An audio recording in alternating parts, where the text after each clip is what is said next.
करके नंबर दे दिया।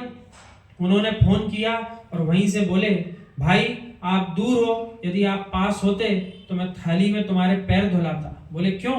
बंबई जैसी सिटी में तुम्हारे बच्चे पढ़ने आए, आज वो मंदिर में भगवान के दर्शन पूजन करते समय शुद्ध भोजन की बात कर रहे थे। तब मुझे लगा कि मध्य प्रदेश के संस्कार अभी नाश को प्राप्त नहीं हुए। आपके द्वारा दिए गए जो संस्कार हैं उन संस्कारों को मैं नमस्कार करता हूँ। ऐसा ट्रस्टी ने फोन लगा दिया।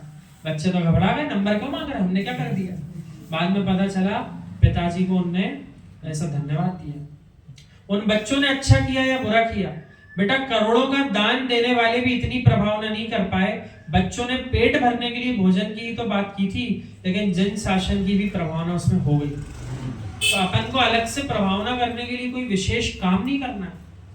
आप तो यूं आगम कह रहा है, जो क्रिया आपको करने को कही है आप बस सबके बीच में वो क्रिया कर लो निर्विकल्प भाव से, अपने आप जैन धर्म की प्रभावना हो जाएगी। यानी हजारों लोग भी क्यों ना रात्रि में भोजन कर रहे हो और उन सब के बीच में आपसे कोई भी पूछे और आप कह दो हम रात्रि में नहीं करते, और सारे सुन ले, आपने क्या किया? अलग से कुछ नहीं किया, आपने अपना कार्य किया, कर्तव्य पूरा किया। उस कर्तव्य को सुन करके सारे के सारे हजारों जीवों के बीच में आपकी प्रभावना अपने आप हो जाएगी और आपके माध्यम से जैन धर्म की हो जाएगी। इतना ही तो करना है।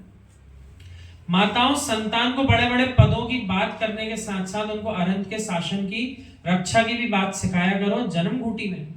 यानी बचपन से ही संस्कार देना चाहिए। प्रमाण सागर महाराज जी अभी भोपाल में चतुर्मास करके गए। सुबह इस प्रकार के कार्यक्रम भी कई बार वर्ष भर में एक आध बार आयोजित करते हैं, जिसमें जिन जीवों के लिए जन्म देने वाले हैं उन सबको भी संस्कार किस प्रकार गर्भ से ही देना है उसकी क्रिया भी वे सिखाते हैं कि आप तो वहीं से प्रारंभ कर दो जैन धर्म की जन्म घूटी पिलाना, ताकि वह आगे चल के धर्मात्मा जीव धर्म का मान बढ़ाए।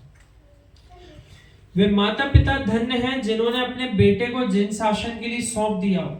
एक छोटा सा बच्चा भी यदि नमोकार की माला फेरता मिल जाए तो उसका उतना ही सम्मान रखना जितना भविष्य के श्रेणिक भगवान बनने वाले हैं। कितनी सुंदर बात कही। क्यों? क्योंकि आप रहो ना रहो, आपके बाद ना जाने कितने वर्षों तक वो आपके जैन धर्म को सुरक्षित रखेगा, इसलिए आपको उसका भी से सम्मान करना है। वे तो नरक में है। कौन? राजा श्रेणी। भविष्य में श्रेणिक तीर्थंकर बनने वाला है, रावण तीर्थंकर बनने वाले। फिर भी भाई आप पूजा करते मिलते हो। भूत भावी वर्तमान इन तीर्थंकरों की आप पूजा करते हो।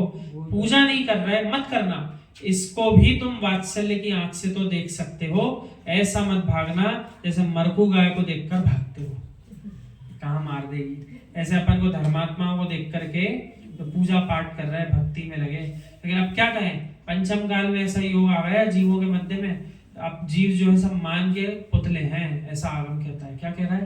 पंचम काल में मनुष्य जो है वो मान के पुतले हैं। तो एक धर्मात्मा दूसरे धर्मात्मा को देख करके आनंदित नहीं होता दिख रहा। और ऐसा ही एक जीव ने आकर के आचार्य जी के सामने किसी महाराज जी को कह दिया कि अब हमें धर्म में आने की कोई रुचि नहीं है। तो आचार्य जी ने पूछा ऐसी क्या बात हो गई जो आप यूं बोलते हो, युवा हो और ऐसा कहते हो, हमें धर्म में आने से लाभ क्या है? तो आचार्य जी ने पूछा क्या बात है? बोले जब एक गुरु को दूसरे गुरु के समीप बैठने में, एक ही आचार्य से दीक्षित गुरुओं को एक दूसरे के समीप बैठने में जब ईर्ष्या के परिणाम हो रहा है तो फिर हम धर्म करके क्या करेंगे गृहस्थी में? ऐसा उसने प्रश्न किया। आप देखो युवा जीव हो, आयु कम हो, अपन सोचते इसको कितना ज्ञान है, क्या समझता होगा, धर्म कहाँ आता होगा। अरे यही तो अपन बड़े लोगों की भूल हो जाती है। छोटे छोटे से जीव आजकल जो है सब रेडीमेड तैयार होकर आ रहा है ऊपर से पहले। अपन से ज्यादा ही जानते हैं सब। तो अब तो जितने छोटे हो उतनी खतरनाक होते चले जा रहे हैं धीरे धीरे। यानी ज्ञान की अपेक्षा से अच्छे खासे ज्ञानी रहते हैं। इस सोचने की अपन को चिंता नहीं करना। एक एक चर्या क्रिया जो चल रही है ना, श्रावक की हो चाहे श्रमणों की हो, सब निहारते हैं अच्छे से।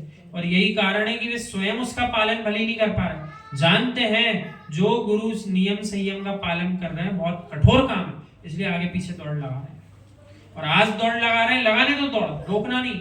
कल को इतना ज्ञान भी बढ़ेगा समय के साथ कि अब जब ये करते हैं हम इनके पीछे भागते हैं तो कुछ तो हमें भी करना चाहिए। और आज आप उनको रोक दोगे, अरे रात को तो खाता है, आहार देंगे क्या करेगा, आप कह सकते हो ऐसा। अरे पढ़ाई कर, महाराज जी के पास जाके बैठ के क्या करेगा।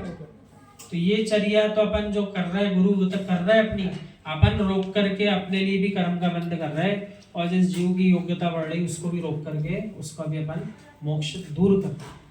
सो अपन तो ऐसा करो, अपन भी लग जाओ उस काम में, और जो लग रहा है वो सबकी अपन अनुमोदना करो, क्योंकि कृतकार्य अनुमोदना तीनों का फल जीव को नियम से मिलता है। जो बड़े बड़े दान घोषित कर रहे हैं, बैठ के ईर्ष्या नहीं करो, उनकी इस काल में ये योग्यता है, वे अच्छा काम कर रहे हैं, कम से कम अपनी कषाय परिणाम को कम कर रहे हैं, कम से कम वे अपने लोक कषाय